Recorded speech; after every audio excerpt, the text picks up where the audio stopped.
que nós não podemos explicar. Eu já compartilhei com vocês como que lá em Tanzânia me levaram a uma cidade chamada Lindi, lá na Tanzânia. E é uma cidade que à noite, é uma cidade mais ou menos de 6 a 10 mil pessoas, e à noite é muito lindo, muito lindo. E eu lembro de estar deitado naquele chão, deitamos no chão para olhar, assim, saímos do carro, deitamos no chão e olhamos aquele céu, que maravilha. Eu não podia ver uma partezinha do céu negra, tudo eram estrelas brilhando, nunca tinha visto uma coisa tão maravilhosa como aquela, muito complexo.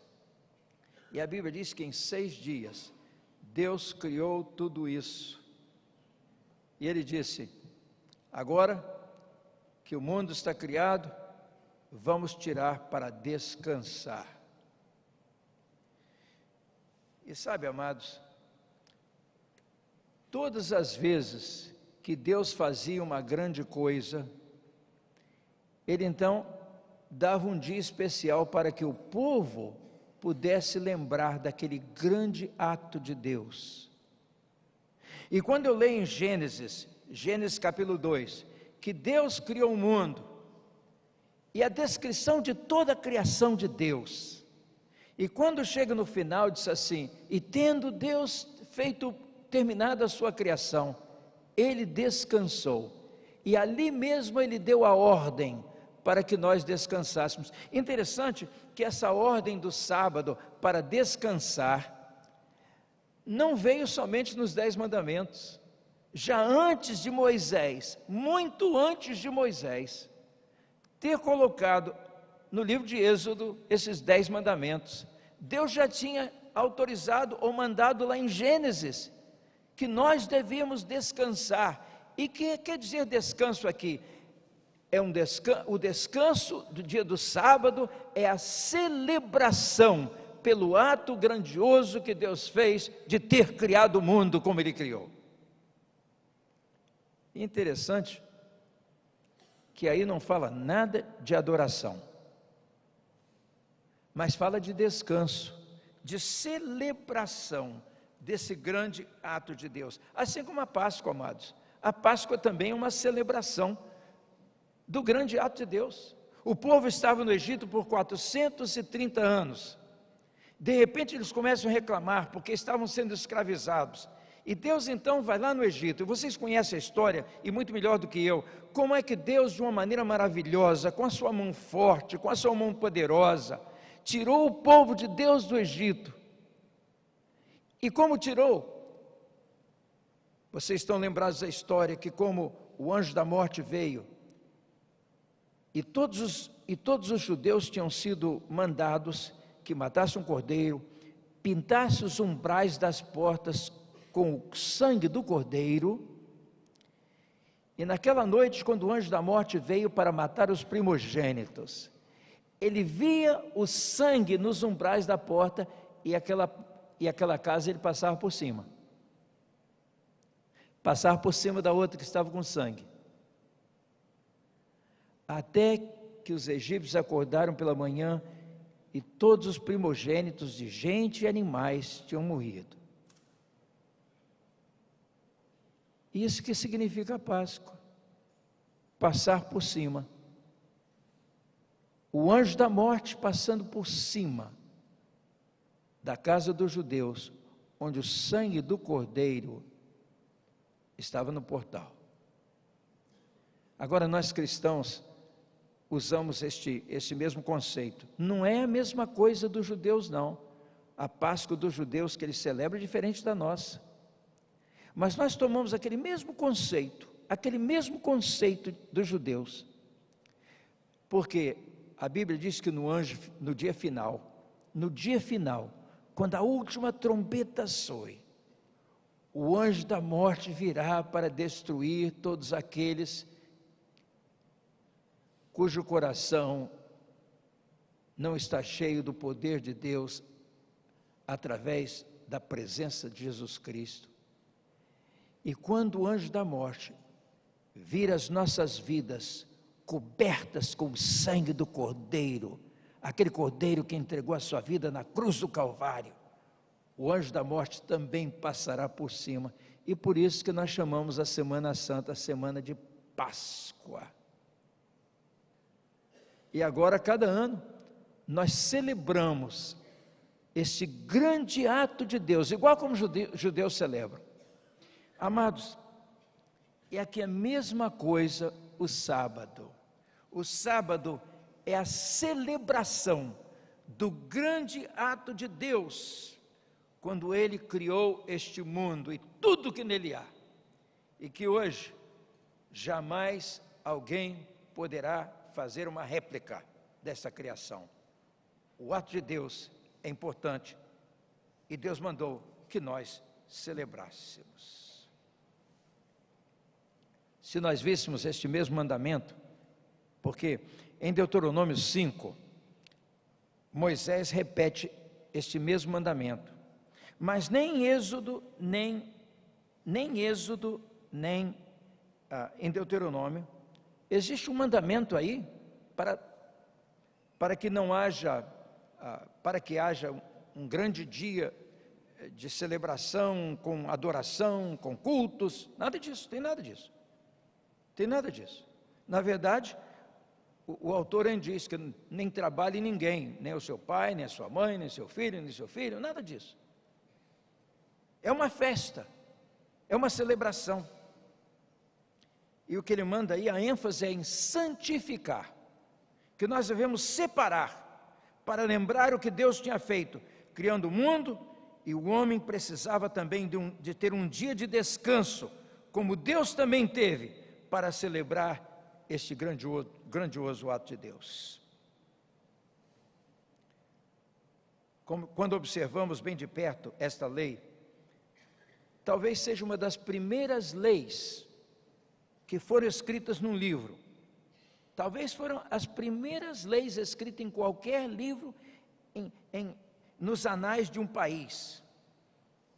Alguns dizem que Babilônia tinha um dia de descanso. Mas na verdade não está num livro. Era um costume do povo. Mas para Israel não. Deus mandou que colocasse este mandamento, este quarto mandamento, na lei. Agora a dificuldade de Israel, meus irmãos, é que todas as vezes que Israel fazia uma lei, baseado na sua religião, eles começavam a querer melhorar aquela lei, ou entrar nas pequenas coisinhas da lei, e separar aqui, e separar ali, a tal momento, amados, que eles começavam até a exagerar as coisas, e as leis se chegavam a ser legalismo. Eu concordo com William Barclay, o teólogo britânico, quando ele diz que a razão para Israel ter se tornado tão legalista foi o resultado direto de centenários de anos de sujeição a grandes nações, que terminou roubando aos judeus todas as possibilidades de expansão. E quando isso acontece, a nação é forçada a se fechar e tornar-se mais e mais introspectiva. E foi justamente isso, porque Israel foi dominado por tantos países, que chegou a ficar naquele pedacinho de terra, e agora começou a ficar mais introspectivo, e as suas leis, e o pior ainda, amados, que as suas leis, eles começaram a ficar dissatisfeitos com as suas próprias leis, e começaram então a aplicar regras para regulamentar as suas leis, para cobrir todo tipo de evento que aconteceria entre os homens. Foi assim que os israelitas desenvolveram uma compaixão para definir tudo e fragmentar as principais coisas que eles tinham, os principais mandamentos, e fazer deles regras e regulamentos.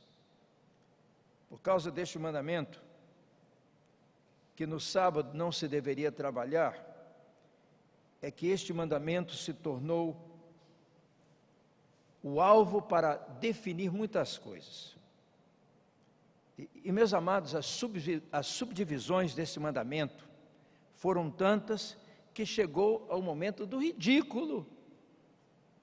Por exemplo, se você tivesse uma vaca, e no dia do sábado, esta vaca caísse no buraco. Você não podia deixar a sua vaca lá, porque ela ia morrer. Então, o que você tinha que fazer? Você tinha que ir lá, tirar a sua vaca do buraco, contar 5 passos, colocar a sua vaca ali. Se você contasse 6 passos, você estava trabalhando. E você então estava quebrando o dia do sábado, ia ser punido. Quer ver outra lei ridícula? Se você estivesse com gripe, e você fosse caminhando na rua, e tivesse que cuspir, e era sábado, se você cuspisse, você ia ser punido. Porque quando você cospe no chão, e faz o chão sugar o seu cuspe, e você está fazendo a terra trabalhar no dia do sábado, você é culpado.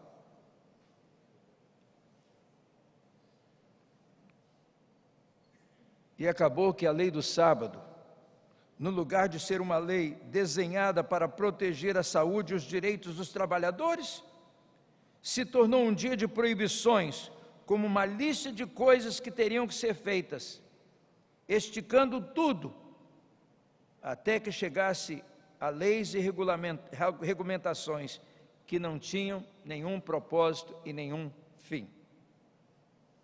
Amados, vamos ser reais. Eu creio que esse tipo de raciocínio ainda não acabou. Eu creio que muitas igrejas até têm esse tipo de regulamentações. Eu não vou nem repetir uma, porque tenho medo que vocês pensem que estou falando da nossa igreja. Mas você já observou as leis trabalhistas no Brasil? Será que os empregados estão protegidos mesmo? Uma coisa a mais. Já para o tempo de Moisés, o sábado tinha também começado a se tornar um dia de adoração. Não começou como um dia de adoração, mas se tornou um dia de adoração, porque eles não queriam ter 2 dias na semana, um para descansar e outro para adorar. Então eles começaram a adorar no sábado. Mas sabe de uma coisa? A atenção às coisas sagradas e a adoração eram para serem dadas diariamente. O povo de Israel era para adorar todos os dias, e não somente no sábado. Mas quando chegou o tempo de Jesus, as regras tinham aumentado tanto, que agora até o que eles iam fazer no templo estava regulado. E uma das coisas que aconteceu, a maior perseguição dos judeus a Jesus, foi porque ele não cuidava do dia do sábado como eles queriam que ele cuidasse. Ele não fazia no templo as coisas que eles queriam que ele fizesse. E como resultado, ele foi perseguido até a morte. E o seu ministério foi dificultado, especialmente impedindo que as ações sociais fossem feitas, porque ele sempre fazia isso nos sábados. Chegou um ponto também que se podia fazer no templo ou no sábado, era tão regulamentado que o judeu se tornou um escravo das suas próprias leis. Foi justamente esta razão que nós encontramos uma grande resistência no Novo Testamento para guardar um dia especial, porque a vida do crente não estava sujeita a um dia determinado. A vida do crente não era nem está sujeita a um dia determinado. A vida diária do crente é para ser considerado cada minuto sagrado ao Senhor, como um sacrifício de louvor ao nosso Deus. Eu já compartilhei essa verdade aqui, porque muitos têm vindo me perguntar, por que então que nós os batistas não guardamos o sábado, nós guardamos o domingo? A minha resposta é que esses que dizem que nós guardamos o sábado estão equivocados. Que esses que dizem que nós não guardamos o sábado estamos equivocados. Nós guardamos o sábado. Na verdade, amados, nós não guardamos somente o sábado, nós guardamos os 7 dias da semana. Esse é o mandamento divino, que nós temos que guardar todos os dias da nossa vida. Todos os dias do Senhor são santificados a Ele. É aqui que eu gostaria que vocês acompanhassem comigo bem de perto o meu raciocínio. E gostaria de começar, por favor, que vocês pudessem abrir comigo em Levíticos 25. Levíticos 25. Levítico é lá no Velho Testamento, hein? Levítico 25. Por favor, vamos acompanhar isto bem de perto. Gênesis, Êxodo, Levíticos 25. Olha o que diz. Disse mais o Senhor a Moisés, no Monte Sinai: fala aos filhos de Israel e dize-lhes: quando tiverdes entrado na terra que eu vos dou, a terra guardará um sábado ao Senhor. 6 anos semearás a tua terra, e 6 anos podarás a tua vinha e colherás o seu fruto. Mas no 7º ano haverá sábado de descanso solene para a terra. Quer dizer que cada 7 anos, todo dia da semana era sábado. No 7º dia haverá de descanso solene para a terra, um sábado ao Senhor. Não semearás o teu campo, nem podarás a tua vinha. O que nascer de si mesmo da sua cega não cegarás, e as uvas da tua vide não tratada não vindimarás. Ano de descanso solene será para a terra. Pula para o verso 8. Também contarás 7 sábados do ano, 7 vezes 7 anos, de maneira que os dias dos 7 sábados de ano serão 49. Então, no 10º dia do 7º mês, farás soar fortemente a trombeta. No dia da expiação, fareis soar a trombeta por toda a vossa terra, e santificareis o ano 50º, e apregoareis liberdade da terra e de todos os seus habitantes. No ano do jubileu será para vós, pois tornareis cada um a sua possessão e cada um a sua família. Os judeus começaram com cada 7 anos. Cada 7 anos, todo dia da semana era sábado. Eles guardavam todo aquele ano, aquele dia. E assim cada 7 anos. Mas quando chegava nos 50 anos, o que eles faziam? Todo dia daquele ano era sábado. E era dedicado a Deus.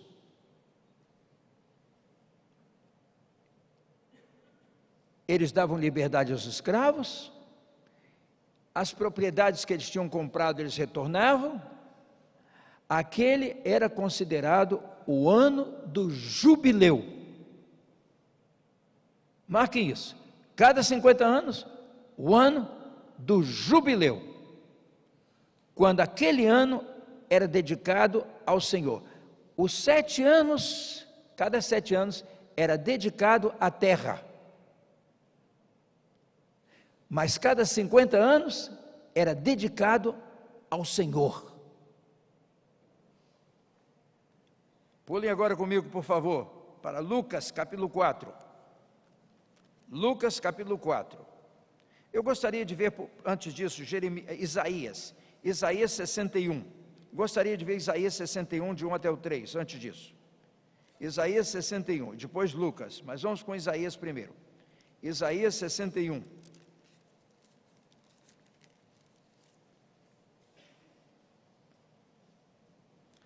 O Espírito do Senhor está sobre mim, porque o Senhor me ungiu para pregar boas novas aos mansos, enviou-me a restaurar os contritos de coração, proclamar liberdade aos cativos e abertura de prisão aos presos, a apregoar o ano aceitável do Senhor, o ano do jubileu, e o dia da vingança do nosso Deus, e consolar todos os tristes, a ordenar acerca dos que choram em Sião, que lhes de uma grinalda em vez de cinza, óleo de gozo em vez de pranto, vestidos de louvor em vez de espírito angustiado, a fim de que se chamem árvore de justiça, ou carvalho de justiça, plantação do Senhor, para que Ele seja glorificado.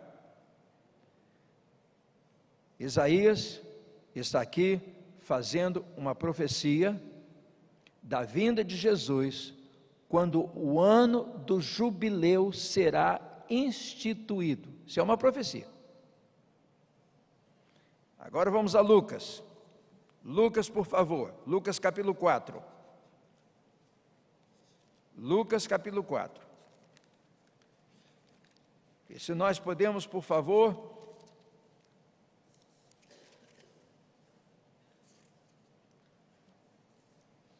ir ao versículo 14. Versículo 14. Então voltou Jesus para Galileia, no poder do Espírito, e a sua fama correu por toda a circunvizinhança. Ensinava na sinagoga deles e por todos era louvado. Chegando a Nazaré, onde fora criado, entrou na sinagoga no dia do sábado, segundo o seu costume, e levantou-se para ler. Foi-lhe entregue o livro do profeta Isaías. Olha aí. E abrindo-o, achou o lugar em que estava escrito: o Espírito do Senhor está sobre mim, porquanto me ungiu para anunciar boas novas aos pobres, enviou-me para proclamar libertação aos cativos, restauração à vista aos cegos, para pôr em liberdade os oprimidos, para proclamar o ano aceitável do Senhor, o ano do jubileu. E fechando-se o livro, devolveu ao assistente e sentou-se. E os olhos de todos na sinagoga estavam sobre ele.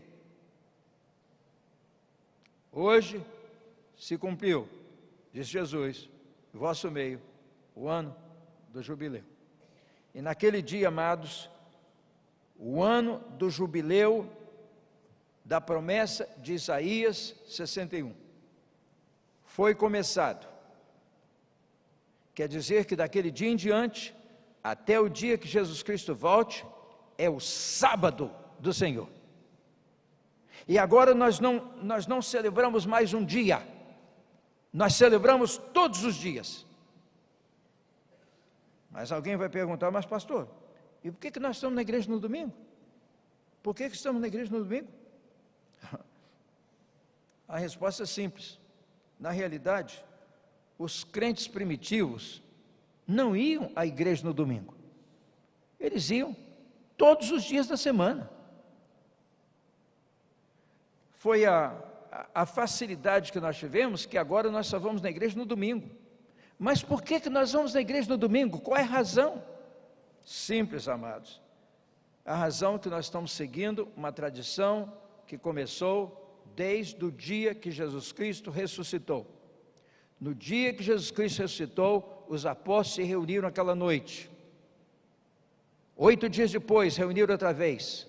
E você vai ver no livro, você vai ver também no livro de Atos, capítulo 20, quando Paulo reuniu naquele primeiro dia da semana para partir o pão. Era o costume dos crentes partir o pão. E que era o partir o pão? O partir o pão era a celebração do que Jesus Cristo tinha feito, entregando a sua vida no Calvário, derramando o seu sangue inocente. Foi sepultado, 3 dias depois, ele saiu da tumba, e aquilo foi uma vitória sobre o pecado, um grande ato de Deus, que ele teve essa vitória sobre o pecado, vitória sobre a morte, saindo da tumba, garantindo que agora nós somos salvos eternamente por Cristo Jesus. E o domingo é quando nós vamos à igreja para celebrar este grande ato de Deus. Nós não guardamos o domingo, nós guardamos 7 dias por semana, 24 horas por dia. E o que nós fazemos no domingo é vir juntos, fazer a celebração, cantar louvores, agradecer ao Senhor, lembrar da grande vitória que Jesus Cristo teve sobre o pecado, que nos está garantindo que um dia nós vamos estar com Ele para sempre.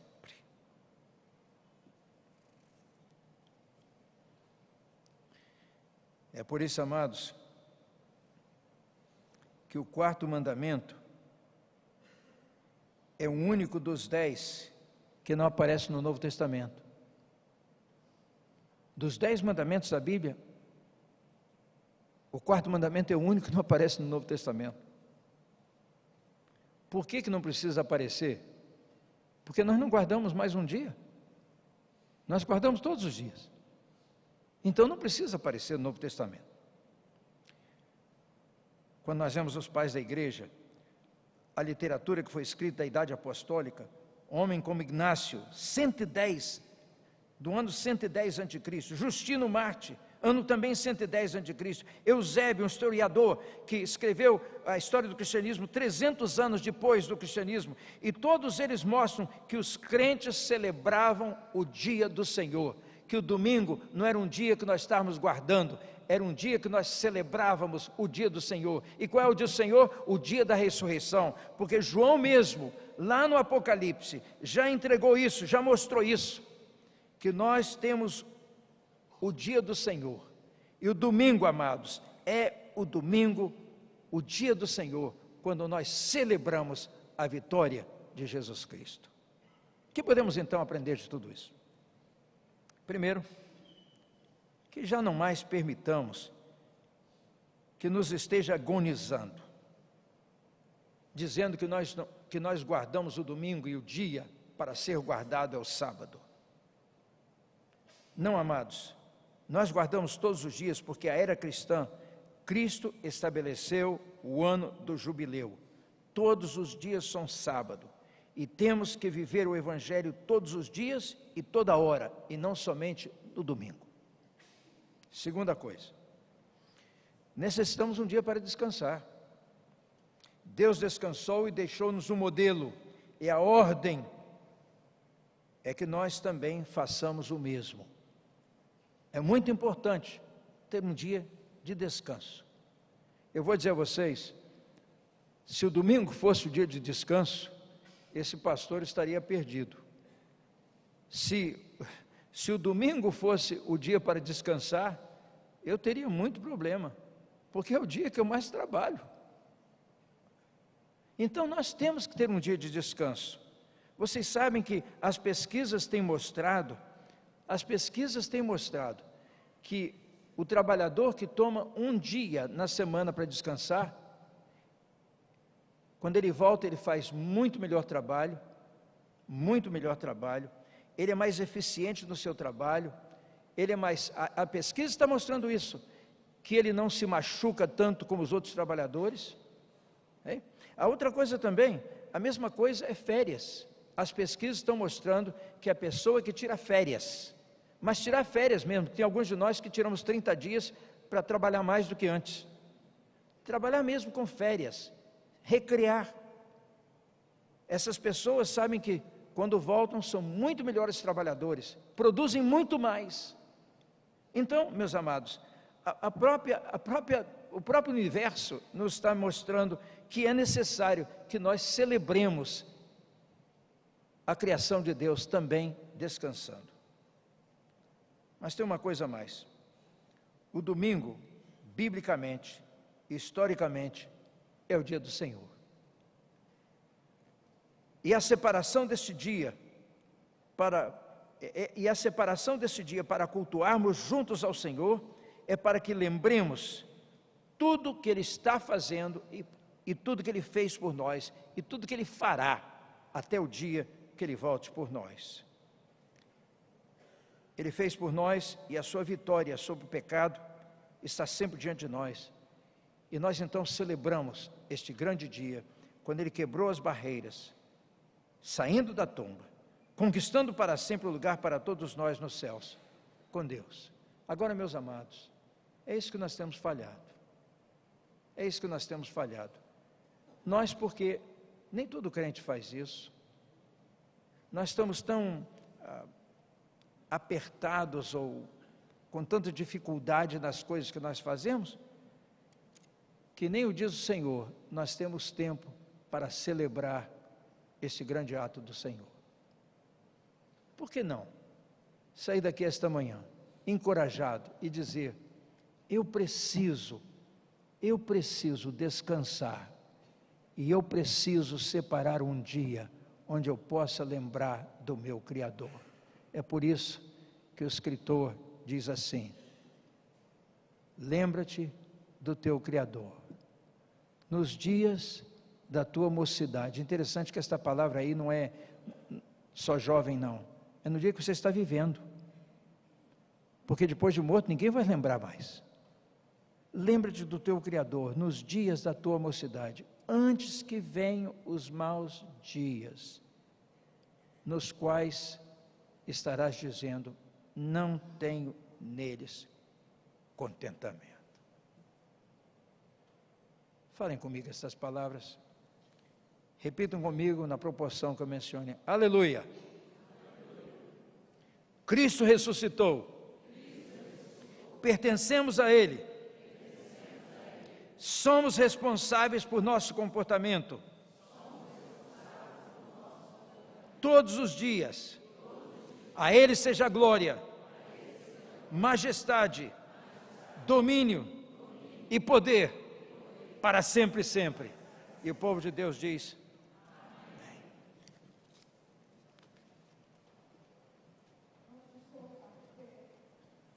E vamos continuar com essas palavras do cântico que vamos cantar a seguir. Só de ouvir tua voz, sentir teu calor, seu amor, de pronunciar o teu nome.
Obrigado, Deus, porque aqui estamos, lembrando do teu dia, lembrando do dia, Senhor, quando Jesus Cristo venceu a morte, celebrando a ressurreição e, portanto, celebrando também a nossa vitória, até chegarmos à tua presença. Que ninguém e nada nos poderá separar do amor de Deus que está em Cristo Jesus, Senhor nosso. Traga-nos esta noite de volta para ouvir a tua palavra, porque nós oramos no nome de Jesus. Leva-nos, Senhor, em paz, hoje e sempre. Amém. Vamos sentar, amados, escutar a música e depois então Vamos abraçar-nos uns aos outros, no nome do Senhor.